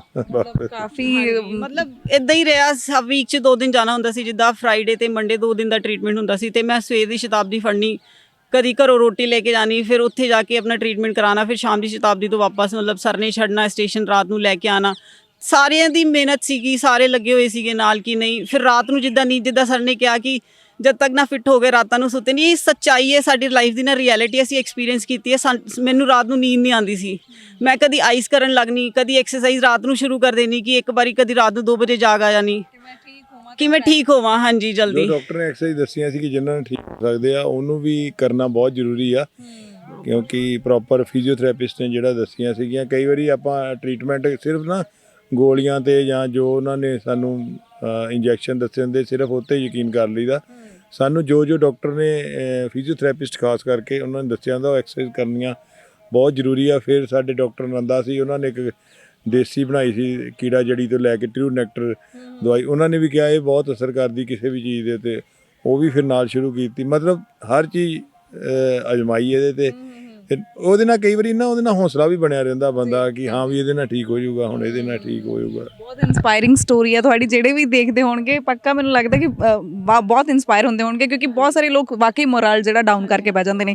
ਮੈਂ ਜ਼ਿਕਰ ਕਰਾਂ, ਜਿਵੇਂ ਅਸੀਂ ਮੀਂਹ ਦੇ ਵਿੱਚ ਖੜੇ ਹਾਂ, ਹੈ ਨਾ, ਸੋ ਜਿਵੇਂ ਕੋਚ ਸਾਹਿਬ ਦੀ ਮਿਹਨਤ ਆ, ਪਲੇਅਰ ਦੀ ਵੀ ਮਿਹਨਤ ਆ, ਇੰਨੀ ਮੀਂਹ ਦੇ ਵਿੱਚ ਤੁਸੀਂ ਦੌੜ ਰਹੇ ਸੀ, ਹੈ ਨਾ। ਸੋ ਮਤਲਬ ਡਾਈਟ ਔਰ ਪ੍ਰੈਕਟਿਸ ਕਿੰਨਾ ਸਮਾਂ ਲੱਗਦਾ, ਕਿਉਂਕਿ ਇੰਟਰਨੈਸ਼ਨਲ ਪਲੇਅਰ ਹੋ, ਕਈ ਪਲੇਅਰ ਛੁੱਟੀ ਵੀ ਕਰ ਲੈਂਦੇ ਹੋਣਗੇ, ਪਰ ਤੁਹਾਨੂੰ ਐਜ਼ ਅ ਇੰਟਰਨੈਸ਼ਨਲ ਪਲੇਅਰ, ਤੁਸੀਂ ਪਲੇਅਰ ਕੰਟਰੀ ਨੂੰ ਰਿਪਰੈਜ਼ੈਂਟ ਕਰ ਰਹੇ ਹੋ, ਕਿੰਨੇ ਸਮੇਂ ਦੀ ਤੁਸੀਂ ਪ੍ਰੈਕਟਿਸ ਕਰਦੇ ਹੋ, ਕਿੰਨੇ ਸਮੇਂ ਤੁਸੀਂ ਕਿਹੜੀ ਡਾਈਟ ਲੈਂਦੇ ਹੋ, ਔਰ ਕਿੱਦਾਂ ਮਤਲਬ ਸਭ ਮੈਨੇਜ ਕਰਦੇ ਹੋ? ਮੈਮ ਸਾਡੀ ਸਾਰੀ એનર્ਜੀ ਨਾ ਸਾਰਾ ਦਿਨ ਇਹੀ ਟ੍ਰੇਨਿੰਗ ਡਾਈਟ ਤੇ ਰੈਸਟ ਤੇ ਹੀ ਲੱਗਦੀ ਹੈ ਸਾਡੀ ਵੀ ਤੇ ਕੋਚ ਦੀ ਵੀ। ਮਤਲਬ ਸਰ ਨੂੰ ਵੀ ਹੋਰ ਜਿਹੜੇ ਉਹਨਾਂ ਦੇ ਆਪਣੇ ਪਰਸਨਲ ਕੰਮ ਹੁੰਦੇ ਆ ਨਾ ਉਹ ਸਾਰੇ ਸਕਿਪ ਹੋ ਜਾਂਦੇ ਆ। ਸਵੇਰੇ ਕੀ ਡਾਈਟ ਲੈਣੇ, ਜਿੱਦਾਂ ਅਸੀਂ 4 ਵਜੇ ਉੱਠੀਦਾ ਜਾਂ 4:15 ਵਜੇ ਉੱਠੀਦਾ, ਸਵੇਰੇ ਐਗ ਜਾਂ ਡਰਾਈ ਫਰੂਟਸ ਖਾ ਕੇ ਜਾਣੇ, ਉਹ ਬੋਇਲ ਕਰਨੇ ਪੂਰੀ ਪ੍ਰੋਪਰ। ਜਿੱਦਾਂ ਡਾਈਟ 1.5 ਘੰਟਾ ਪਹਿਲਾਂ ਉੱਠਣਾ, 1.5-2 ਘੰਟੇ ਪਹਿਲੇ ਪਾਠ ਕਰਨਾ, ਰੱਬ ਦਾ ਨਾਮ ਲੈਣਾ, ਫਿਰ ਗਰਾਊਂਡ 'ਚ 3-3.5 ਘੰਟੇ ਲੱਗ ਜਾਂਦੇ ਆ। ਫਿਰ ਜਾकर ਫਿਰ ਪੂਰੀ ਆਪਣੀ ਡਾਈਟ ਦਾ ਬ੍ਰੇਕਫਾਸਟ ਕੀ ਕਰਨਾ ਹੈ, ਫਿਰ ਰੈਸਟ ਕਰੀਦਾ ਹੈ। ਜਿੱਦਾਂ ਜੋ ਵੀ ਕੁਝ ਸਾਡੇ ਮੀਲ 'ਚ ਹੁੰਦਾ ਆ, ਆਮਲੇਟ ਲੈਣਾ ਹੈ, ਓਟਸ ਲੈਣੇ ਆ, ਜਾਂ ਫਰੂਟਸ ਹੈ, ਜੋ ਸਾਰਾ ਕੁਝ ਉਹ ਸਾਡੇ ਇਤਨੀ ਪਰਫੈਕਟ ਨਹੀਂ ਹੈ, ਬਟ ਅਸੀਂ ਕੋਸ਼ਿਸ਼ ਕਰੀਦੀ ਹੈ ਕਿ ਜਿੰਨਾ ਆਪਾਂ ਕਰ ਸਕਦੇ, ਕਿਉਂਕਿ ਸਾਡੇ ਕੋਲ ਇੰਨੀ ਫੈਸਿਲਿਟੀਜ਼ ਨਹੀਂ ਹੈ ਜਿਹੜੀ ਸਾਡੇ ਇਵੈਂਟ ਦੇ ਅਕੋਰਡਿੰਗ ਸਾਡੀ ਪੂਰੀ ਡਾਈਟ ਸਾਨੂੰ ਹੋਣੀ ਚਾਹੀਦੀ ਹੈ। ਤੇ ਆਪਣਾ ਜਿੰਨਾ ਸਾਨੂੰ ਪਤਾ ਲੱਗਦਾ, ਜਿੰਨਾ ਆਪਾਂ ਪੜ੍ਹਦੇ ਆ, ਜਿੰਨਾ ਸਰ ਦਾ ਐਕਸਪੀਰੀਅੰਸ ਹੈ, ਉਹਦੇ ਅਕੋਰਡਿੰਗ ਅਸੀਂ ਸਾਰਾ ਮੈਨੇਜ ਕਰਨ ਦੀ ਕੋਸ਼ਿਸ਼ ਕਰੀਦੀ ਹੈ। ਬ੍ਰੇਕਫਾਸਟ ਤੋਂ ਬਾਅਦ ਫਿਰ ਥੋੜਾ ਰੈਸਟ ਕਰੀਦੀ ਹੈ, ਕਿਉਂਕਿ ਸ਼ਾਮ ਦੇ ਈਵਨਿੰਗ ਸੈਸ਼ਨ ਹੁੰਦਾ ਆ। ਅੱਛਾ Twinkle, being a female, sir ਮੈਂ ਤੁਹਾਨੂੰ ਵੀ ਇਹ ਸਵਾਲ ਪੁੱਛਣਾ ਚਾਹਾਂਗੀ। ਤੁਸੀਂ ਜਿੱਦਾਂ ਬੀਇੰਗ ਅ ਫੀਮੇਲ ਤੁਹਾਡੇ ਨਾਲ ਜ਼ਿਕਰ ਕਰਾਂ ਤਾਂ ਬਹੁਤ ਸਾਰੀਆਂ ਕੁੜੀਆਂ ਨਾ ਸਪੋਰਟਸ ਦੇ ਵਿੱਚ ਆਉਣ ਤੋਂ ਉਹਨਾਂ ਦੇ ਫੈਮਿਲੀ ਵਾਲੇ ਮਨਾ ਕਰ ਦਿੰਦੇ ਨੇ, ਹੈ ਨਾ। ਸੋ ਬੀਇੰਗ ਅ ਫੀਮੇਲ ਤੁਸੀਂ ਇੱਕ ਫੀਮੇਲ ਨੂੰ ਕੀ ਕਹਿਣਾ ਚਾਹੋਗੇ ਜਿਹਦੇ ਸੁਪਨੇ ਹੀ ਸਪੋਰਟਸ ਦੇ ਵਿੱਚ ਆਉਣ ਦਾ ਹੋਵੇ? ਮੈਮ ਇਹ ਕਿਤੇ ਨਾ ਕਿਤੇ ਪੇਰੈਂਟਸ ਦੀ ਫਾਲਟ ਨਹੀਂ ਹੈ, ਕਿਉਂਕਿ ਅਸੀਂ ਵੀ ਇਹ ਪਰਸਨਲੀ ਐਕਸਪੀਰੀਅੰਸ ਕੀਤਾ ਹੈ। ਜਿੱਦਾਂ ਮੇਰੇ ਫਾਦਰ ਨੂੰ ਜ਼ਿਆਦਾ ਪਸੰਦ ਨਹੀਂ ਸੀਗਾ ਕਿ ਉਹ ਕਿਉਂ ਮਨਾ ਕਰਦੇ ਸੀ। ਉਹਨਾਂ ਨੂੰ ਲੱਗਦਾ ਸੀ ਸਾਡੇ ਇੰਡੀਆ 'ਚ ਸਪੋਰਟਸ ਦੇ ਵਿੱਚ ਉਨਾ ਸਕੋਪ ਨਹੀਂ ਹੈ, ਕਿਉਂਕਿ ਜਿੱਦਾਂ ਹੁਣ ਤੱਕ ਵੀ ਜੌਬਸ ਨਹੀਂ ਹੈ, ਜਦੋਂ ਤੱਕ ਸਾਨੂੰ ਲਾਈਫ ਸਿਕਿਉਰ ਨਹੀਂ ਲੱਗਦੀ, ਸਾਨੂੰ ਫਿਊਚਰ ਉਹ ਸੋਚਦੇ ਆ ਕਿ 2 ਸਾਲ 4 ਸਾਲ 10 ਸਾਲ ਸਪੋਰਟਸ ਕਰ ਲੈਣਗੇ, ਉਸ ਤੋਂ ਬਾਅਦ ਕੀ ਕਰਨਗੇ, ਹੈ ਨਾ। ਤਾਂ ਸਾਡੇ ਗਵਰਨਮੈਂਟ ਨੂੰ ਇਹ ਥੋੜ੍ਹਾ ਜਿਹਾ ਧਿਆਨ ਦੇਣਾ ਚਾਹੀਦਾ ਹੈ ਫੀਮੇਲਸ ਲਈ, ਸਪੈਸ਼ਲੀ ਜਿੱਦਾਂ ਤੁਸੀਂ ਮੈਂਸ਼ਨ ਕੀਤਾ ਹੈ ਕਿ ਜੌਬ ਲਈ ਤੇ ਸਾਡਾ ਫਿਊਚਰ ਸਿਕਿਉਰ ਹੋਣ ਲਈ ਸਾਨੂੰ ਕੁਝ ਨਾ ਕੁਝ ਜ਼ਰੂਰ ਚਾਹੀਦਾ ਹੈ। ਤੁਸੀਂ ਆਪਾਂ ਬੀਇੰਗ ਅ ਫੀਮੇਲ ਤੁਹਾਡੇ ਨਾਲ ਗੱਲ ਕਰ ਰਹੇ ਸੀ ਕਿ ਪੇਰੈਂਟਸ ਦਾ ਫਾਲਟ ਨਹੀਂ ਹੈ, ਪਰ ਫਿਲਹਾਲ ਜੇ ਮੈਂ ਹੁਣ ਦਾ ਆਪਾਂ ਇੱਕ ਚੀਜ਼ ਦੇਖੀਏ, ਜਿੱਦਾਂ ਹੁਣ ਦਿੱਲੀ ਦੇ ਵਿੱਚ ਜੰਤਰ ਮੰਤਰ ਦੇ ਵਿੱਚ, ਹੈ ਨਾ, ਫੀਮੇਲ 7 ਮਤਲਬ ਮਹਿਲਾ ਪਹਿਲਵਾਨਾਂ ਨੇ ਜਿਹੜਾ ਧਰਨਾ ਲਾਇਆ ਸੀ, ਫਿਰ ਤੁਸੀਂ ਦੇਖਿਆ ਕਿਵੇਂ ਉਹਨਾਂ ਨੂੰ ਲੈ ਗਏ ਪੁਲਿਸ ਵਾਲੇ, ਹੈ ਨਾ, ਵੀ ਉਹਨਾਂ ਨੂੰ ਕਹਿਤਾ ਜੰਤਰ ਮੰਤਰ ਤੇ ਧਰਨਾ ਨਹੀਂ ਦੇਣਾ। ਹੁਣ ਇੰਡੀਆ ਗੇਟ ਤੇ ਉਹ ਧਰਨਾ ਦੇ ਰਹੇ ਨੇ, ਹੈ ਨਾ, ਉਹਦੇ ਬਾਰੇ ਵੀ ਕੀ ਮਤਲਬ? ਮੈਮ ਮੈਨੂੰ ਨਹੀਂ ਲੱਗਦਾ ਫੀਮੇਲ ਕਿਸੇ ਤੋਂ ਵੀ ਘੱਟ ਹੈ, ਕਿਉਂਕਿ ਉਹ ਬੰਦਿਆਂ ਦੇ ਨਾਲ ਬੈਠੀ ਉਹਨਾਂ ਦੇ ਨਾਲ ਫਾਈਟ ਕਰ ਰਹੇ, ਇਕੁਅਲੀ ਫਾਈਟ ਕਰ ਰਹੇ ਹੈ ਹਰ ਚੀਜ਼ ਲਈ। ਇਹ ਸਾਡੇ ਜਿੱਦਾਂ ਤੁਸੀਂ ਪੇਰੈਂਟਸ ਦਾ ਜ਼ਿਕਰ ਕੀਤਾ, ਪੇਰੈਂਟਸ ਨੂੰ ਜਿੱਦਾਂ ਦਾ ਆਪਾਂ ਮਾਹੌਲ ਆਪਣੇ ਦੇਸ਼ 'ਚ ਆਪਣੀ ਕੰਟਰੀ 'ਚ, ਹੁਣ ਇਹ ਕੀ ਮੈਸੇਜ ਜਾ ਰਿਹਾ ਹੈ। ਮਤਲਬ ਮੈਨੂੰ ਲੱਗਦਾ ਹੈ ਹੁਣੀ ਅੱਜ ਇੱਕ ਪੋਸਟ ਪੜ੍ਹੀ ਸੀਗੀ ਮੈਂ, ਤੇ ਵਰਲਡ ਰੈਸਲਿੰਗ ਵਾਲੇ ਨੇ, ਫੈਡਰੇਸ਼ਨ ਜਿਹੜੀ ਹੁੰਦੀ ਹੈ, ਐਸੋਸੀਏਸ਼ਨ ਨੇ, ਉਹਨਾਂ ਨੇ ਕਿਹਾ ਹੈ ਕਿ ਅਸੀਂ ਤੁਹਾਡੀ ਗਵਰਨਮੈਂਟ ਤੁਹਾਡੇ ਬਾਰੇ ਨਹੀਂ ਸੁਣ ਰਹੀ, ਬਟ ਅਸੀਂ ਇਸ ਚੀਜ਼ ਦੇ ਬਾਰੇ ਦੇਖेंगे ਕਿ ਤੁਹਾਡਾ ਮੈਟਰ ਹੈ ਕੀ ਹੈ। ਉਹਨਾਂ ਨੂੰ ਇੰਟਰਫੇਅਰ ਕਰਨਾ ਪਿਆ। ਮਤਲਬ ਇੰਨਾ ਜ਼ਿਆਦਾ ਧੱਕਾ ਹੋ ਰਿਹਾ ਸਾਡੇ ਸਪੋਰਟਸਮੈਨ ਦੇ ਨਾਲ, ਤੇ ਇਹ ਚੀਜ਼ ਸਾਡੇ ਗਵਰਨਮੈਂਟ ਨੂੰ ਬਹੁਤ ਜ਼ਰੂਰੀ ਹੈ ਦੇਖਣ ਲਈ ਕਿ ਅਸੀਂ ਕੁੜੀਆਂ ਨੂੰ ਸਪੈਸ਼ਲੀ, ਮਤਲਬ ਮੈਨੂੰ ਨਹੀਂ ਲੱਗਦਾ ਕੁੜੀਆਂ ਦੇ ਨਾਲ ਇੱਦਾਂ ਜਿਹੜੇ ਓਲੰਪਿਕ ਮੈਡਲ ਲੈ ਕੇ ਆਏ, ਜਿਹੜੇ ਦੇਸ਼ ਦਾ ਮਾਣ ਸੀ, ਹੈ ਨਾ ਸਰ, ਉਹਨਾਂ ਦੇ ਲਈ ਇਹ ਸਭ ਕੁਝ ਹੋਣਾ। ਅਸੀਂ ਵੀ ਜਦੋਂ ਦੇਖਦੇ ਹਾਂ ਤਾਂ ਥੋੜਾ ਦਿਲ ਝੰਜੋੜਨ ਵਾਲਾ ਉਹ ਲੱਗਦਾ ਕਿ ਸਾਡੇ ਦੇਸ਼ ਦੇ ਵਿੱਚ ਦੇਖੋ, ਜਦੋਂ ਆਪਣੇ ਮਾਤਾ ਜੀ ਦਾ ਆਉਂਦਾ ਤਿਉਹਾਰ ਆਉਂਦਾ, ਉਦੋਂ ਤੁਸੀਂ ਉਹਨਾਂ ਦੇ ਪੈਰਾਂ ਦੇ ਉੱਤੇ ਧੋਨੇ ਆ, ਫਿਰ ਉਹ ਚੀਜ਼ ਦਾ ਫਾਇਦਾ ਕੀ ਹੈ ਜੇ ਤੁਸੀਂ ਉਸ ਚੀਜ਼ ਨੂੰ ਮਤਲਬ ਮੰਨਦੇ ਨਹੀਂ। ਅਸੀਂ ਸਾਡੇ ਦੇਸ਼ ਦੇ ਵਿੱਚ ਸੱਚਮੁੱਚ ਇਹ ਕੁੜੀ ਨੂੰ ਬਹੁਤ ਉੱਚਾ ਦਰਜਾ ਦਿੱਤਾ ਗਿਆ, ਜਿੱਦਾਂ ਦੁਰਗਾ ਜੀ ਦਾ ਦਿੱਤਾ ਗਿਆ। ਦੇਖੋ ਭਗਵਾਨ ਸ਼ਿਵ ਨੂੰ ਵੀ ਜਦੋਂ ਉਹ ਗੁੱਸਾ ਆਇਆ ਸੀ ਤਾਂ ਉਹਨਾਂ ਨੂੰ ਮਾਤਾ ਜੀ ਨੇ ਰੋਕਿਆ ਸੀ। ਤੇ ਇਹ ਚੀਜ਼ਾਂ ਨੂੰ ਜਦੋਂ ਅਸੀਂ ਦੇਖਦੇ ਹਾਂ ਨਾ, ਤਾਂ ਮਤਲਬ ਇੱਕ ਮੋਟੀਵੇਸ਼ਨ ਜਿੱਥੇ ਅਸੀਂ ਦੁਰਗਾ ਮਾਤਾ ਕੋਲ ਲੈਂਦੇ ਹਾਂ ਜਾਂ ਹੋਰ ਚੀਜ਼ਾਂ ਕੋਲ ਲੈਂਦੇ, ਜਾਂ ਸਾਡੇ ਸਮਾਜ ਦੇ ਵਿੱਚ ਇੱਦਾਂ ਕਿਹਾ ਜਾਂਦਾ, ਪੂਜਿਆ ਜਾਂਦਾ ਜੀ ਕੁੜੀ ਕੰਨਿਆ ਜਿਹੜੀ ਅੱਜ ਉਹ ਮਾਤਾ ਦਾ ਰੂਪ ਆ। ਪਰ ਜਦੋਂ ਉਹਨਾਂ ਦੇ ਨਾਲ ਗਲਤ ਵਰਤਾਵਾ ਹੁੰਦਾ, ਚਾਹੇ ਉਹ ਭਰੂਣ ਹੱਤਿਆ ਹੋਵੇ ਜਾਂ ਹੋਰ ਕਿਤੇ ਟ੍ਰੇਨ ਦੇ ਵਿੱਚ ਜਾਂਦੇ ਆਉਂਦੇ ਤੁਹਾਡੇ ਨਾਲ ਕੋਈ ਗਲਤ ਹੋਵੇ, ਛੇੜਖਾਨੀ ਹੋਵੇ। ਮੈਂ ਤੁਹਾਨੂੰ ਇੱਕ ਛੋਟਾ ਜਿਹਾ ਗੱਲ ਦੱਸਦਾ। ਜਦੋਂ ਇਹਨਾਂ ਨੇ ਨੈਸ਼ਨਲ 'ਚੋਂ ਮੈਡਲ ਲੈ ਕੇ ਆਏ ਤੇ ਗੁਰਦਾਸ ਮਾਨ ਜੀ ਕੋ ਗਏ ਉੱਥੇ ਨਕੋਦਰ, ਤੇ ਉੱਥੇ ਨਾ ਸਾਰੇ ਮੈਡਲ ਲੈ ਕੇ ਤੇ ਉਹ ਸਾਰੇ ਕਹਿੰਦੇ ਚਲੋ ਥੱਲੇ ਬੈਠ ਜਾਓ, ਜਿੱਦਾਂ ਅਕਸਰ ਥੱਲੇ ਬੈਠਦੇ ਆ, ਤੇ ਉੱਪਰ ਗੁਰਦਾਸ ਮਾਨ ਜੀ ਕਹਿੰਦੇ ਸਾਰੇ ਖੜੇ ਹੋ ਜਾਓ। ਅਸੀਂ ਛੋਟੇ ਸੀ ਤੇ ਅਸੀਂ ਥੱਲੇ ਬਹਿ ਗਏ ਕਿ ਚਲੋ ਕੁੜੀਆਂ ਥੱਲੇ ਬਹਿ ਜਾਂਦੇ ਆ, ਮੁੰਡੇ ਸਾਰੇ ਖੜੇ ਹੋ ਗਏ ਕਿ ਸਾਰੇ ਮੇਲ ਖੜੇ ਸੀ। ਹਾਂਜੀ, ਉਹਨਾਂ ਨੇ ਕਿਹਾ, ਕਹਿੰਦੇ ਨਹੀਂ ਕੰਨਿਆ ਨੂੰ ਮੈਂ ਕਦੀ ਵੀ ਡਾਊਨ ਨਹੀਂ ਦੇਖਣਾ ਚਾਹੁੰਦਾ, ਤੇ ਮੈਂ ਤੁਸੀਂ ਨਾਲ ਆ ਕੇ ਖੜੋ। ਹਾਂਜੀ ਹਾਂ, ਇੱਕ ਪਾਸੇ ਜਿੱਥੇ ਅਸੀਂ ਇੰਨਾ ਕੁਝ ਦੇਖ ਰਹੇ ਹਾਂ ਉੱਥੇ ਉਹਨਾਂ ਨੇ ਕੁੜੀਆਂ ਨੂੰ, ਧੀਆਂ ਨੂੰ ਦਰਜਾ ਦਿੱਤਾ ਕਿ ਨਹੀਂ, ਨਾਲ ਮੋਢੇ ਨਾਲ ਮੋਢਾ ਜੋੜ ਕੇ ਖੜੇ ਹੋ। ਮੈਨੂੰ ਲੱਗਦਾ ਹਰ ਤਰ੍ਹਾਂ ਦੇ ਬੰਦੇ ਹੈਗੇ ਆ ਉੱਥੇ। ਫਿਰ ਇਦਾਂ ਦੇ ਬੰਦੇ ਸਾਡੇ ਲਈ ਬਹੁਤ ਵੱਡਾ ਮੋਟੀਵੇਸ਼ਨ ਵੀ ਆ ਕੁੜੀਆਂ ਲਈ। ਉਹਨਾਂ ਨੇ ਕੁੜੀਆਂ ਤੇ ਗਾਣੇ ਵੀ ਬਹੁਤ ਲਿਖੇ ਆ, ਹਨਾ, ਤੇ ਉਹ ਉਸ ਚੀਜ਼ ਨੂੰ ਦੇਖ ਕੇ ਫਿਰ ਲੱਗਦਾ ਹੈ ਕਿ ਸਾਡੇ ਦੇਸ਼ ਦੇ ਵਿੱਚ ਸਾਡੇ ਪੁਰਖਿਆਂ ਨੇ ਜਿਹੜੀਆਂ ਰੀਤੀਆਂ ਬਣਾਈਆਂ ਸੀ, ਕੁਝ ਲੋਕ ਉਹਨਾਂ ਦੇ ਉੱਤੇ ਚੱਲ ਵੀ ਰਹੇ ਆ, ਪਰ ਕੁਝ ਲੋਕ ਉਹਨਾਂ ਨੂੰ ਭੁੱਲ ਕੇ ਤੇ ਗਲਤ ਵਰਤਾਵਾ ਕਰ ਰਹੇ ਹੋ। ਉਹਨਾਂ ਨੂੰ ਵੀ ਹੱਥ ਜੋੜ ਕੇ ਬੇਨਤੀ ਹੈ ਕਿ ਜੋ ਸਾਡੇ ਪੁਰਖਿਆਂ ਨੇ ਬਣਾਇਆ ਕੁੜੀਆਂ ਲਈ ਜਾਂ ਇਨਸਾਨ ਲਈ ਬਣਾਇਆ, ਇਨਸਾਨੀਅਤ ਵਾਂਗ ਚੱਲਣਾ ਚਾਹੀਦਾ ਆ। ਤਾਂ ਹੀ ਸਾਡੀ ਤਰੱਕੀ। ਦੂਸਰੀ ਗੱਲ ਦੇਖੋ, ਹੁਣ ਨੈਸ਼ਨਲ ਗੇਮਸ ਹੋਈਆਂ ਸੀ, ਨੈਸ਼ਨਲ ਗੇਮ ਦੇ ਵਿੱਚ ਟਰੈਕ ਇਵੈਂਟ 'ਚ ਸਿਰਫ ਤੇ ਸਿਰਫ ਟਵਿੰਕਲ ਦਾ ਮੈਡਲ ਆਇਆ ਸੀ, ਹਨਾ, ਇੱਕੋ ਇੱਕ।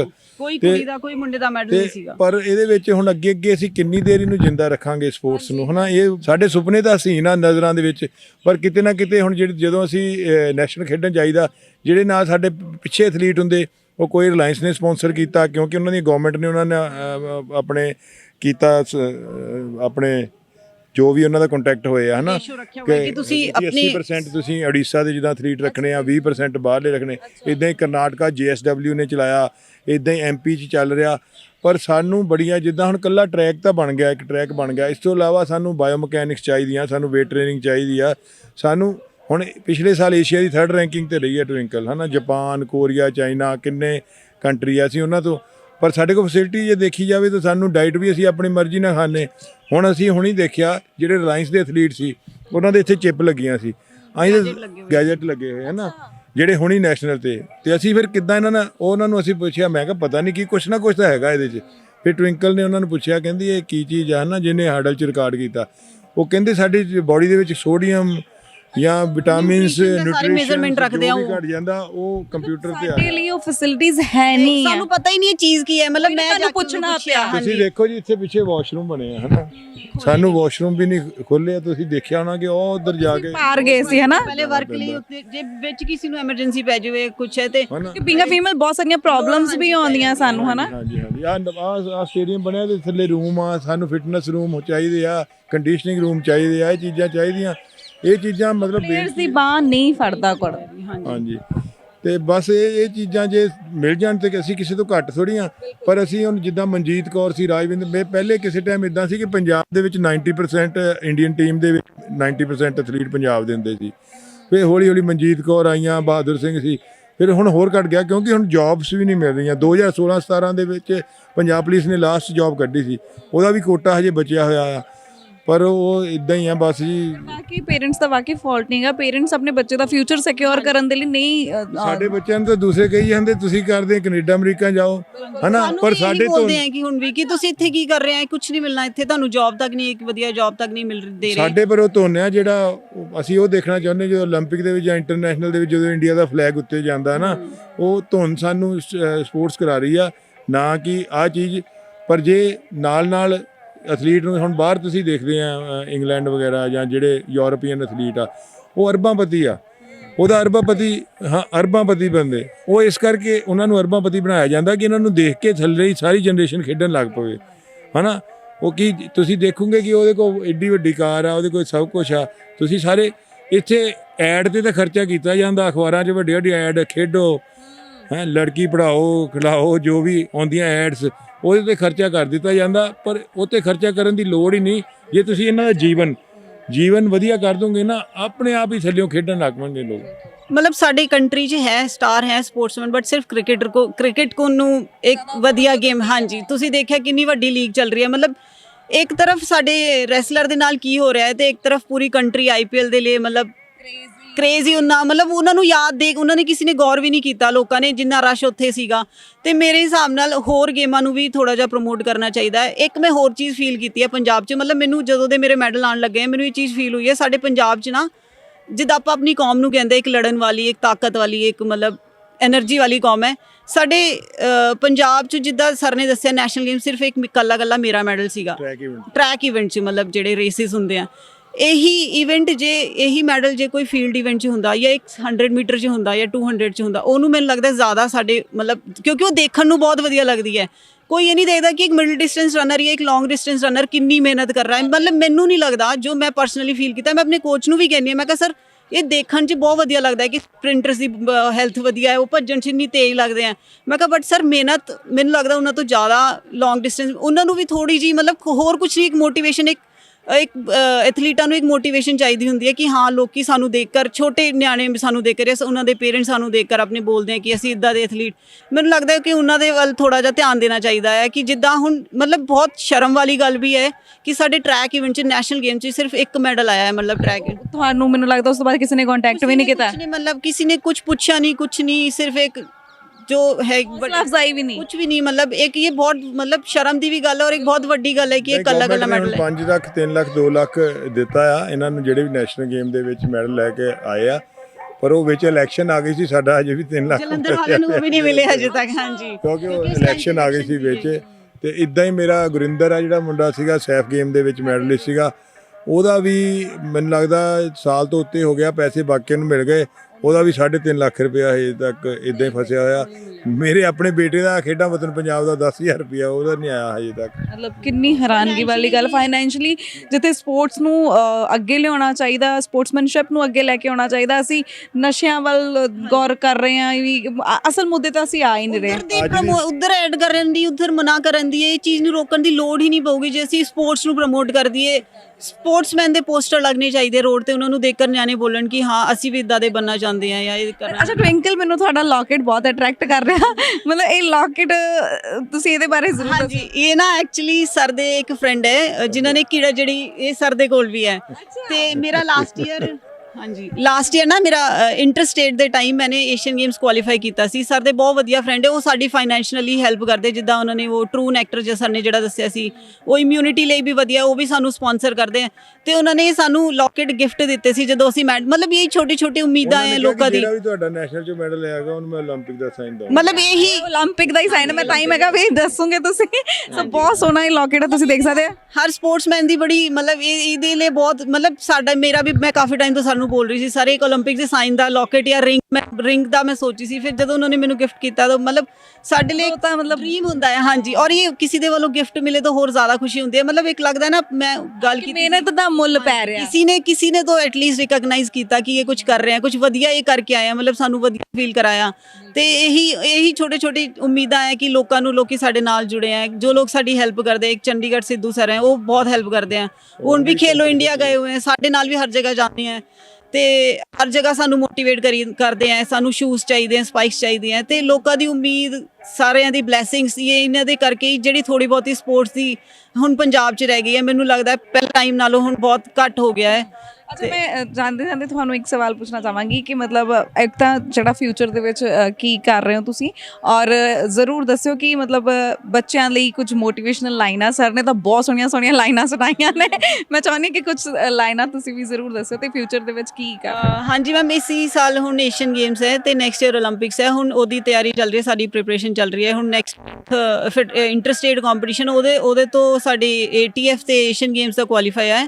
ਤੇ ਹੁਣ ਰੱਬ ਨੇ ਚਾਹਿਆ ਤੇ ਸਰ ਦੀ ਮਿਹਨਤ ਹੈ, ਸਾਡੀ ਮਿਹਨਤ ਹੈ, ਤੇ ਅਸੀਂ ਜ਼ਰੂਰ ਉੱਥੇ ਕੁਆਲੀਫਾਈ ਕਰਾਂਗੇ ਤੇ ਏਸ਼ੀਅਨ ਗੇਮਸ ਮੈਡਲ ਲੈ ਕੇ ਆਈਏ। ਤੇ ਜਿੰਨੇ ਵੀ ਸਾਡੇ ਗਰਾਊਂਡ 'ਚ ਛੋਟੇ ਛੋਟੇ ਬੱਚੇ ਆਤੇ ਹੈ, ਉਹਨਾਂ ਦੇ ਪੇਰੈਂਟਸ ਵੀ ਆਉਂਦੇ ਆ ਤੇ ਉਹ ਸਾਨੂੰ ਦੇਖ ਕੇ ਮੋਟੀਵੇਟ ਹੁੰਦੇ ਆ ਕਿ ਹਾਂ ਅਸੀਂ ਵੀ ਇੱਦਾਂ ਮੈਡਲ। ਤੇ ਸਾਡੇ ਜਲੰਧਰ ਤੋਂ ਪੰਜਾਬ 'ਚੋਂ ਇੱਕ ਮੈਡਲ ਆਏ ਤੇ ਬਹੁਤ ਵੱਡੀ ਗੱਲ ਹੋ ਗਈ ਟਰੈਕ ਇਵੈਂਟ 'ਚ ਖਾਸ ਕਰ, ਕਿਉਂਕਿ ਮੈਨੂੰ ਲੱਗਦਾ ਹੈ ਬਹੁਤ ਪੰਜਾਬ ਦਾ ਹੁਣ ਮੈਡਲ ਨਹੀਂ ਆ ਰਿਹਾ ਟਰੈਕ ਇਵੈਂਟ 'ਚ, ਕਾਫੀ ਟਾਈਮ ਹੋ ਗਿਆ।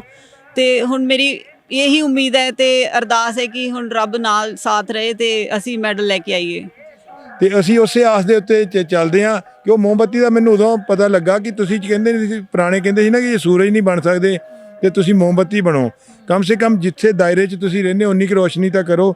ਹੁਣ ਸਾਨੂੰ ਸਹੂਲਤਾਂ ਨਹੀਂ ਮਿਲ ਰਹੀਆਂ, ਕਈ ਕੁਝ ਨਹੀਂ ਮਿਲ ਰਿਹਾ, ਪਰ ਅਸੀਂ ਉਹ ਮੋਮਬੱਤੀ ਬਣਨ ਦੀ ਕੋਸ਼ਿਸ਼ ਕਰਦੇ ਹਾਂ ਕਿ ਕਿਤੇ ਨਾ ਕਿਤੇ ਅਸੀਂ ਉਨੀ ਕੁ ਲਾਈਟ ਕਰ ਸਕੀਏ ਜਿੰਨਾ ਰੋਸ਼ਨੀ ਰਵੇ, ਤੇ ਉਹ ਰੋਸ਼ਨੀ ਇੰਨੀਆਂ ਮੋਮਬੱਤੀਆਂ 'ਚ ਤਬਦੀਲ ਹੋ ਜਾਵੇ ਕਿ ਸੂਰਜ ਤੋਂ ਵੱਧ ਰੋਸ਼ਨੀ ਦੇਵੇ।